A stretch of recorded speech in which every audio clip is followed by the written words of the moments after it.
ورحمۃ اللہ وبرکاتہ۔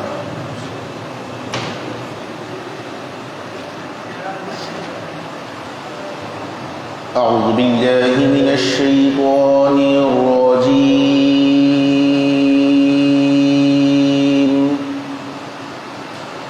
بسم اللہ الرحمن الرحیم،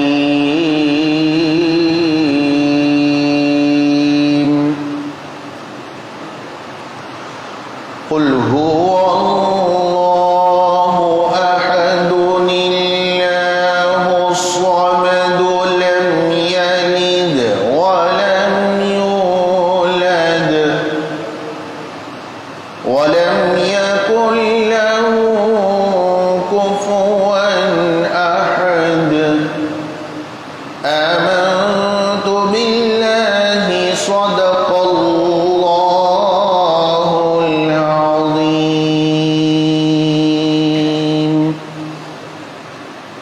قراءت کلام پاک کے بعد بارگاہ رسالت مآب صلی اللہ علیہ وآلہ وسلم میں گلہائے عقیدت پیش کرنے کے لیے میں محمد لال جان پاشا صاحب سے گزارش کر رہا ہوں کہ دو شعر سنانے کی سعادت حاصل کریں۔ محمد لال جان پاشا صاحب۔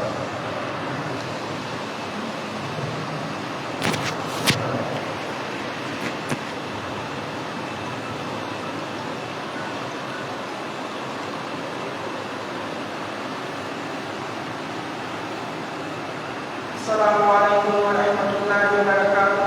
وعلیکم السلام ورحمۃ اللہ وبرکاتہ۔ ناشر پڑھنے سے پہلے کرتا آواز بلند شریف پڑھیے۔ اللہم صل علی سیدنا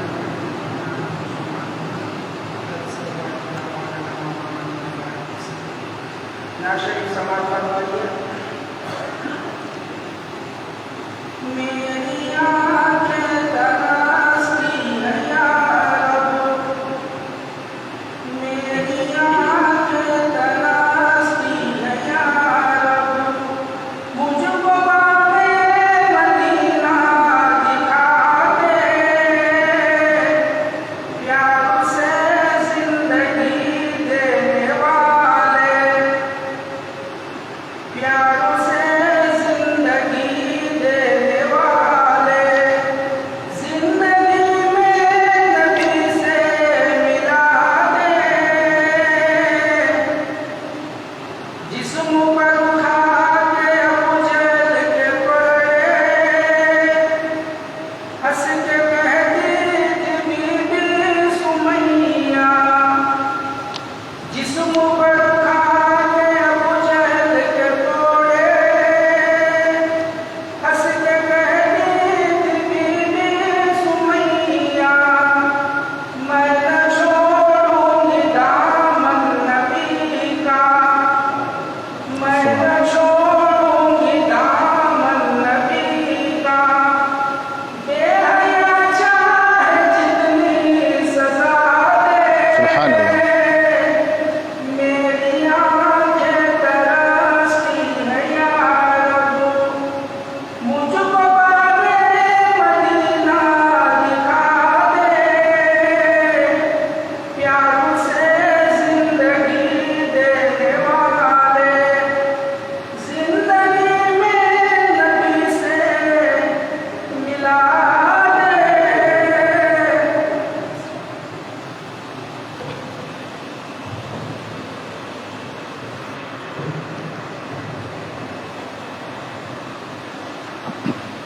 اعوذ باللہ من الشیطان الرجیم، بسم اللہ الرحمن الرحیم، ان اللہ وملائکتہ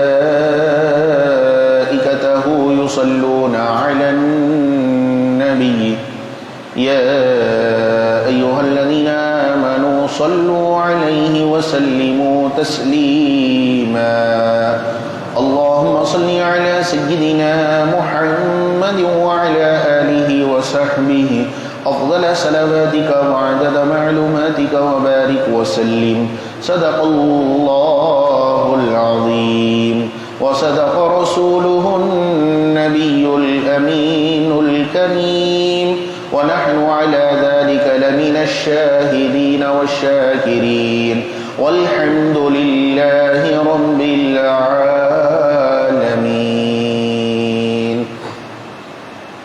محترم سامعین کرام، آئیے قبل اس کے کہ کچھ گفت و شنید ہو، ہم اپنے آقا و مولا حضور پاک صاحب لولاک سیاح افلاک صلی اللہ علیہ وآلہ وسلم کی بارگاہ بے قصبنا میں عقیدت و محبت کے ساتھ ایک مرتبہ نذرانے درود پیش کرتے پڑھی اللہم صلی علی سیدنا محمد وعلی آلہ وصحبہ افضل صلواتک وعدد معلوماتک وبارک وسلم۔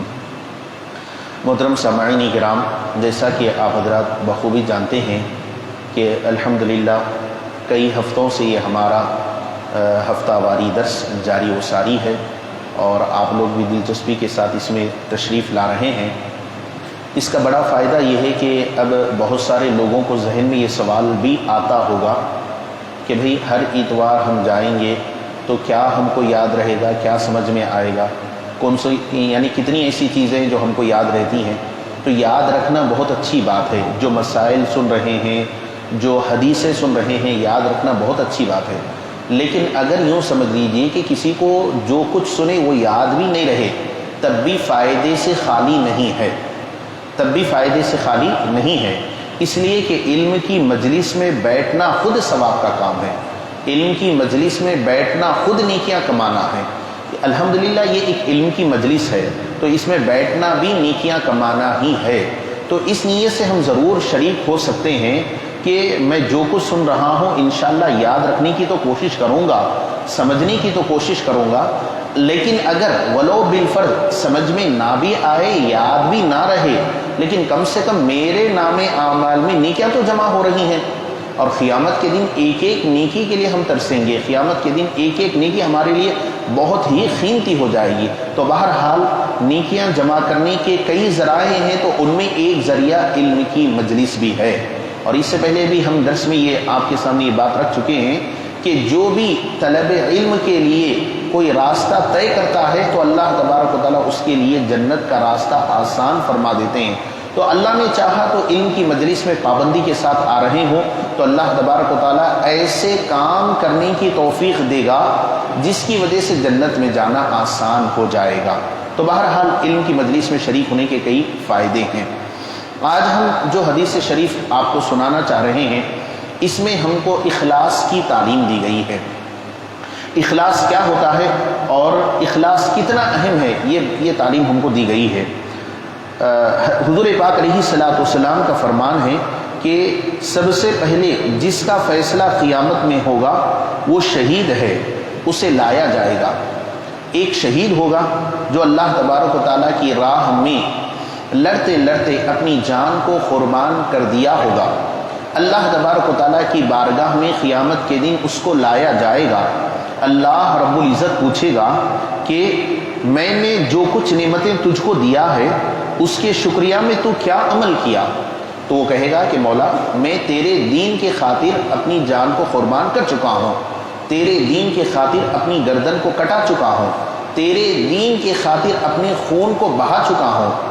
تو اللہ تبارک و تعالیٰ فرمائے گا کہ تو جھوٹ کہتا ہے، اس لیے جھوٹ کہتا ہے کہ تو میرے لیے اپنی گردن کو نہیں کٹایا، تو میرے لیے اپنے خون کو نہیں بہایا، تو میرے لیے اپنی جان کو قربان نہیں کیا، بلکہ تیرے قربان کرنے کا مقصد، تیرے خون بہانے کا مقصد اور تیری گردن کٹوانے کا مقصد یہ تھا کہ لوگ تجھے شہید کہیں، لوگ تجھے اللہ کی راہ میں جان دینے والا کہیں۔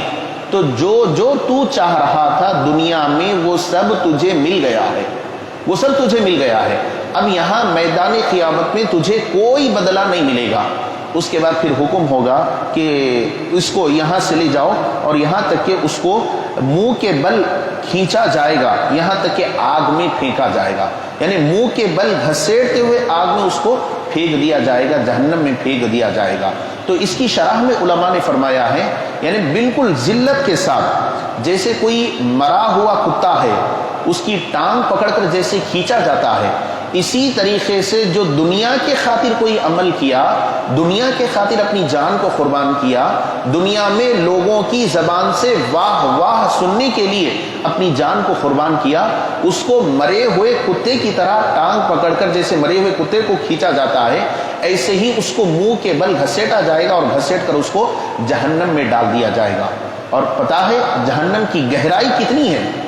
جہنم کی گہرائی کے بارے میں روایت میں آیا ہے زمین و آسمان کے درمیان جو فاصلہ ہے اس سے کروڑوں گنا زیادہ جہنم کی گہرائی ہے۔ اتنی گہرائی میں اس کو ڈال دیا جائے گا، اللہ کی پناہ۔ دیکھیے کیا ہوا، اپنی جان کو قربان کیا لیکن کچھ بھی فائدہ نہیں ہوا، کوئی ثواب نہیں ملا۔ معلوم یہ ہوا کہ جو کام دنیا کے لیے کیا جاتا ہے اللہ کی بارگاہ میں کوئی اس کی ویلیڈیٹی نہیں، کوئی اس کی قدر و قیمت نہیں، کوئی قدر و قیمت نہیں۔ اس کے بعد پھر ایک یعنی عالم کو بلایا جائے گا، قرآن پڑھنے والے کو بلایا جائے گا، اللہ تبارک و تعالیٰ اس سے پوچھے گا تو نے کیا کیا؟ تو وہ کہے گا کہ مولا میں نے تیرے علم کو سیکھا اور میں تیرے بندوں تک علم کو پہنچاتا رہا، تیرے خاطر میں تیرے بندوں تک علم کو پہنچاتا رہا۔ اللہ رب العزت فرمائے گا تو جھوٹ کہہ رہا ہے، اس لیے جھوٹ کہہ رہا ہے کہ تو علم لوگوں کو اس لیے دے رہا تھا کہ لوگ تجھے عالم کہیں، لوگ تجھے مولانا کہیں، فلاں فلاں کہیں، اور لوگوں کی زبان سے تو اپنے بیان کی تعریف سننے کے خاطر تو لوگوں میں بیان کر رہا تھا، تو نے ہمارے خاطر کچھ نہیں کیا، لہٰذا پھر اس کو بھی حکم ہوگا کہ اس کو بھی جہنم میں ڈال دیا جائے۔ تو اس عالم کو بھی پکڑ کر جہنم میں ڈال دیا جائے گا۔ پھر تیسرے شخص کو بلایا جائے گا جس کو اللہ تبارک و تعالیٰ مال عطا فرمایا، بکثرت مال عطا فرمایا، وہ سخی ہوگا۔ اللہ رب العزت اس سے فرمائے گا کہ میں تجھے مال دیا تھا، تو نے مال کو کیا کیا؟ تو وہ سخی کہے گا کہ اے اللہ تیرے دیے ہوئے مال کو میں تیرے راستے میں خرچ کرتا رہا، تیرے دین کے لیے خرچ کرتا رہا۔ اللہ فرمائے گا تو میرے لیے خرچ نہیں کیا، تو اس لیے خرچ کیا کہ لوگ تجھے سخی کہیں، لوگ تجھے خیرات کرنے والا کہیں، جو تو چاہ رہا تھا وہ تجھے مل گیا، اب یہاں پر تجھے کوئی بدلہ نہیں ہے۔ اس سخی کو بھی جہنم میں ڈال دینے کا حکم دے دیا جائے گا، اس سخی کو بھی جہنم میں ڈال دیا جائے گا۔ اب ذرا اندازہ لگائیے، یہ حدیث شریف میں 3 آدمیوں کا خصوصی ذکر ہوا، شہید کا ذکر ہوا، عالم کا ذکر ہوا اور سخی کا ذکر ہوا، اس لیے کہ دنیا والے شہید کو بھی بڑی عزت کی نگاہوں سے دیکھتے ہیں۔ ارے بھائی شہید ہے، وہ اللہ کی بارگاہ میں اللہ کے دین کے خاطر اپنی جان کو قربان کیا، تو لوگوں کی نظروں میں شہید کا بڑا مقام ہے۔ اسی طریقے سے لوگوں کی نظروں میں عالم کا بھی بڑا مقام ہے، لوگ عالم کو بڑی عزت دیتے ہیں، لوگ مولانا کو بڑی عزت دیتے ہیں، یہ دین کا کام کرنے والے ہیں، یہ دین کی خدمت کرنے والے ہیں۔ اسی طریقے سے مالدار آدمی کو بھی لوگ بڑی عزت دیتے ہیں۔ تو معاشرے میں 3 لوگوں کی عزت ہے، اللہ کی راہ میں جان قربان کرنے والی کی بھی عزت ہے، علم پھیلانے والی کی بھی عزت ہے، اور مال لوٹانے والی کی بھی عزت ہے۔ تو یہاں پر بتانا یہ ہے کہ جب معاشرے میں جن لوگوں کی عزت ہے، معاشرے میں جن کو تم بڑا سمجھتے ہو، اخلاص نہ ہونے کی وجہ سے ان کا یہ حال ہوا ہے، تو پھر میرا اور آپ کا کیا حال ہوگا؟ جو اخلاص سے خالی اگر ہوں تو ان کا کیا حال ہوگا؟ اسی لیے اس حدیث میں ہم کو یہ پیغام دیا گیا کہ جو کام کرے فقط اللہ کے لیے کریں، مولا تو راضی ہو جائے، ہر کام اللہ کے لیے، اللہ کے لیے جو کام کیا جاتا ہے وہی کام قابل قبول ہوتا ہے، وہی کام قابل قبول ہوتا ہے۔ تو یہاں بڑے بڑے لوگوں کو جہنم میں پھینکا گیا، تو پھر عام لوگوں کو تو بدرجہ اولا اخلاص کے بارے میں امتحان ہوگا۔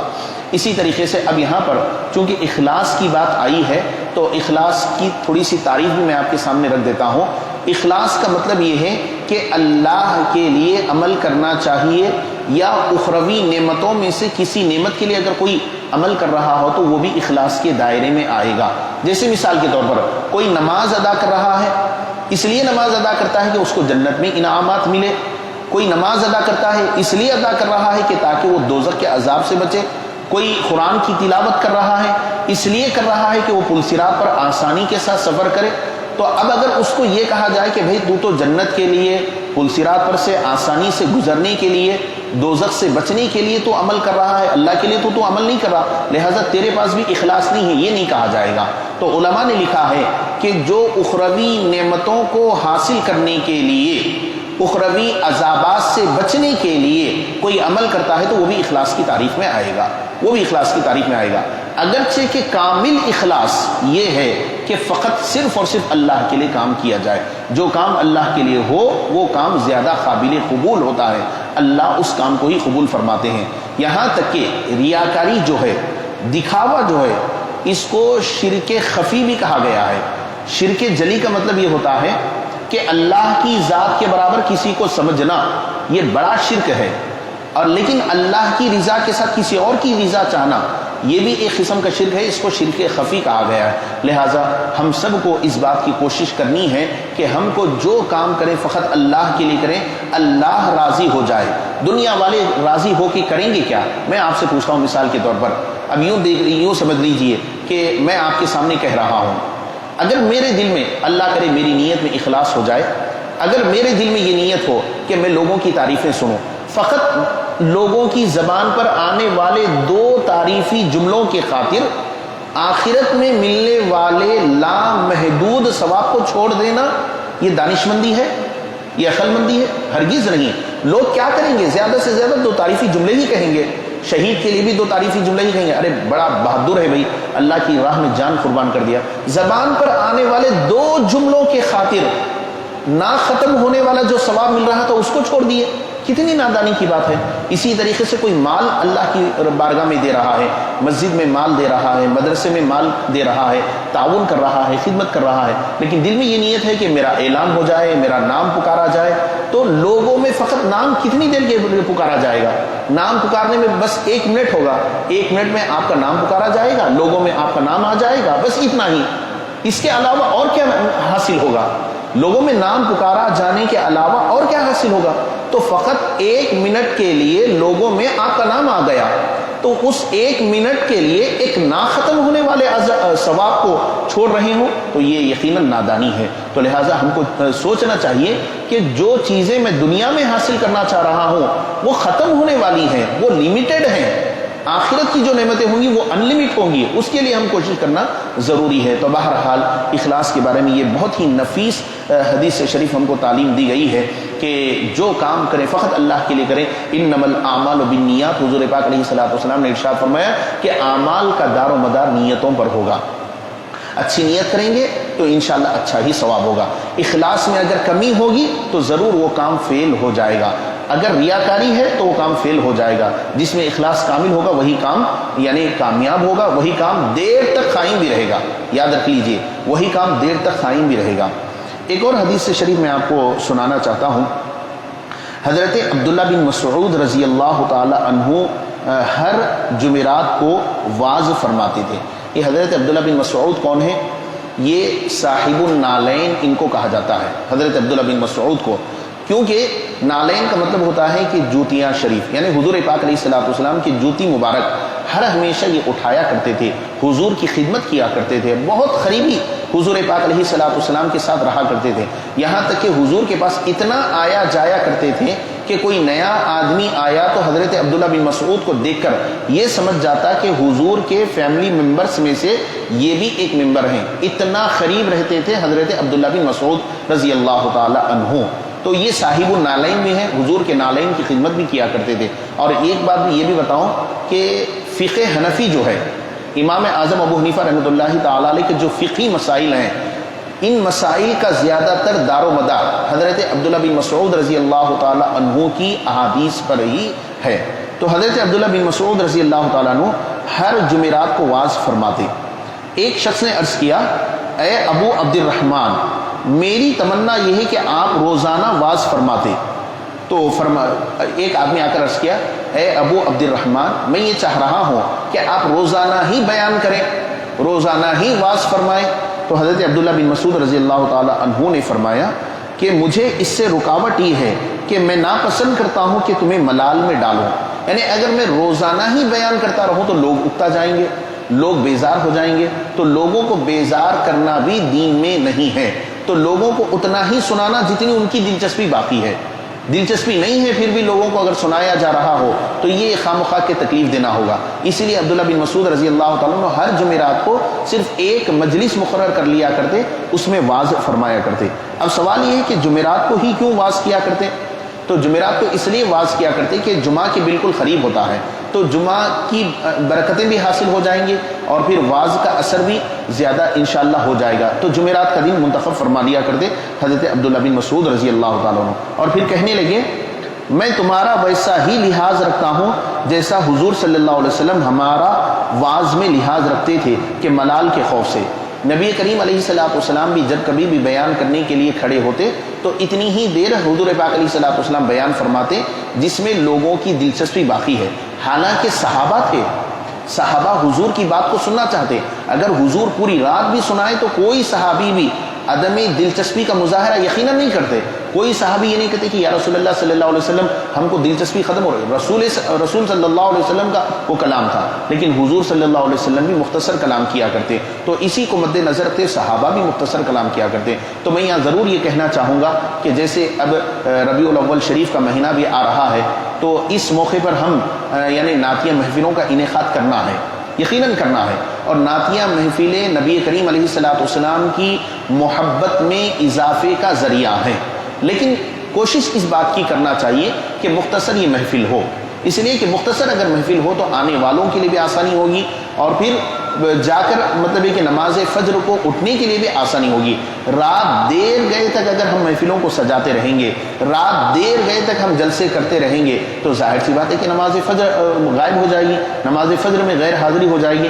نماز فجر انتہائی اہم ہے، تو لہٰذا محفلوں کو اتنی ہی دیر رکھنا چاہیے، اور اسی طریقے سے بیان کرنے والوں کو بھی چاہیے کہ وہ لوگوں کی مصروفیات کا پاس و لحاظ رکھے، نعت پڑھنے والے کو بھی چاہیے کہ وہ بھی لوگوں کی مصروفیات کا پاس و لحاظ رکھے۔ اسی طریقے سے جو کچھ بھی دین کے نام پر ہم کام کر رہے ہوں تو لوگوں کی مصروفیات کو مد نظر رکھتے ہوئے اگر ہم کام کریں تو انشاءاللہ اس کام میں برکت ہوگی۔ بہرحال یہاں پر لوگوں کا خیال رکھنے کی بھی تعلیم دی گئی ہے۔ پیارے آقا صلی اللہ علیہ وسلم کبھی نماز کی امامت فرمایا کرتے تو بسا اوقات نماز کو مختصر کر دیتے، کیوں کبھی بچوں کے رونے کی آواز آ جاتی، تو نبی کریم علیہ الصلوۃ والسلام بچوں کو رونے کی جب آواز آتی تو اس رونے کی آواز کی وجہ سے اپنی نماز کو مختصر فرما دیا کرتے۔ کیوں؟ حضور کے دور میں خواتین بھی مسجد کو آیا کرتی، کوئی خاتون نماز ادا کرنے میں ہے حضور کے پیچھے اور اس کا بچہ رو رہا ہے، تو ظاہر سی بات ہے کہ لمبی نماز ادا کریں گے تو بچے کو زیادہ دیر رونا پڑے گا، تو نبی کریم علیہ الصلوۃ والسلام بچوں کے خاطر اپنی نماز کو بھی بس اوقات مختصر فرمایا کرتے۔ تو بہرحال جو بھی دین کا کام کر رہے ہیں ان کے لیے بھی اس حدیث میں ایک پیغام یہ ہے کہ ہم کام کریں لیکن مختصر انداز میں اگر کریں تو لوگوں کے لیے زیادہ بوجھ کا سبب نہیں بنے گا۔ سلام اگر پڑھ رہے ہوں یہ بھی اگر مختصر انداز میں پڑھیں تو اس سے بھی بڑا فائدہ ہوگا۔ بہرحال آج 2 حدیثیں آپ حضرات کے سامنے سنانے کی سعادت حاصل ہوئی ہے۔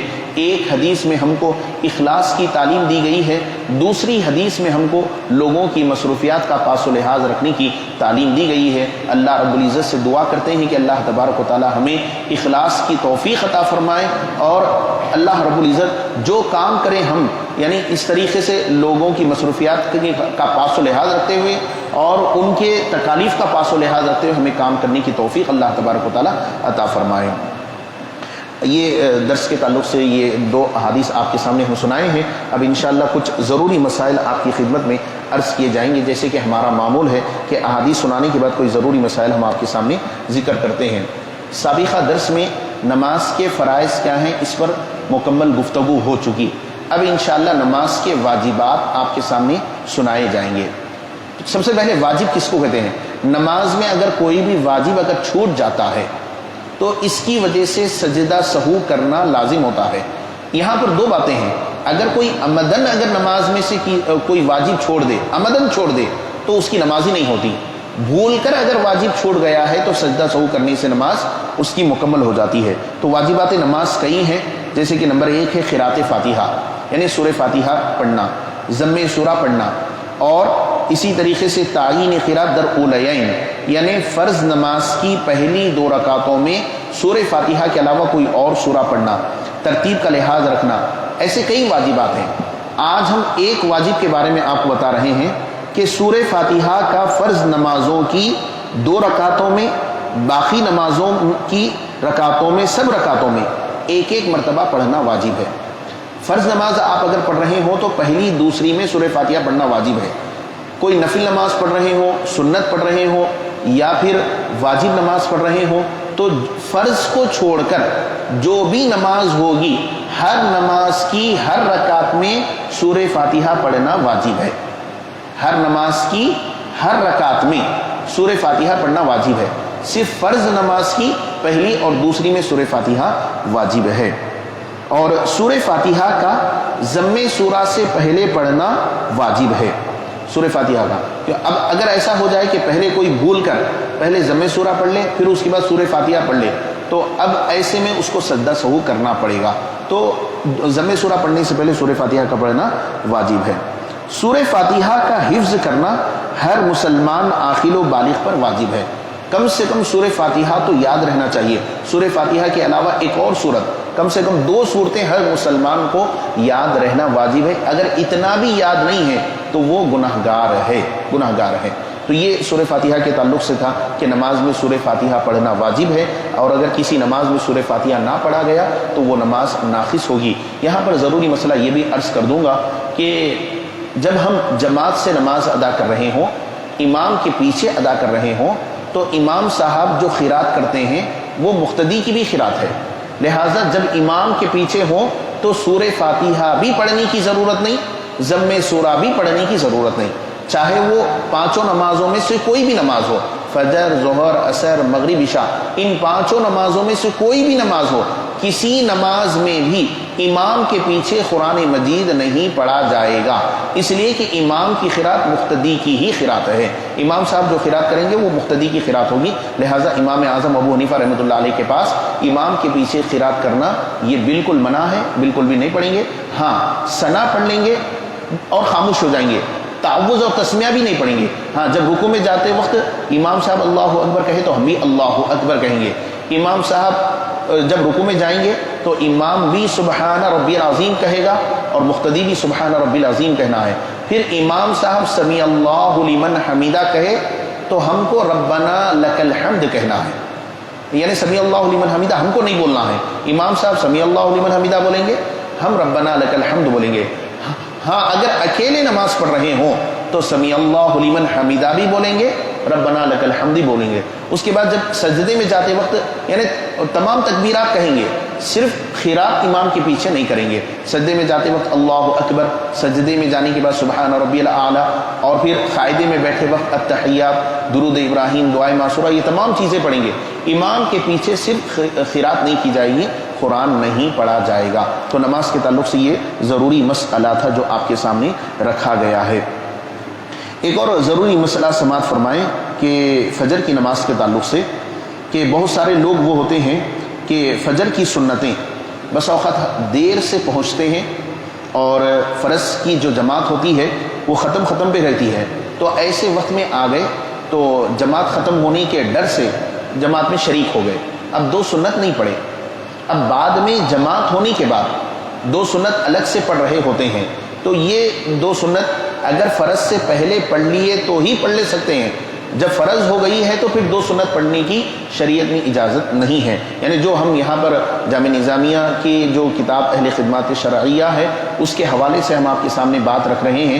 بعض مساجد میں ایسے دیکھنے میں بھی آ رہا ہے، اگرچہ کہ الحمدللہ ہماری مسجد میں بہت سارے لوگ اس طریقے سے تو نہیں کرتے، یعنی فرض سے پہلے ہی سنتیں پڑھ لیتے ہیں. اگر سنتیں اگر چھوٹ گئی ہوں تو اس کو فرض کے بعد ادا نہیں کیا جا سکتا.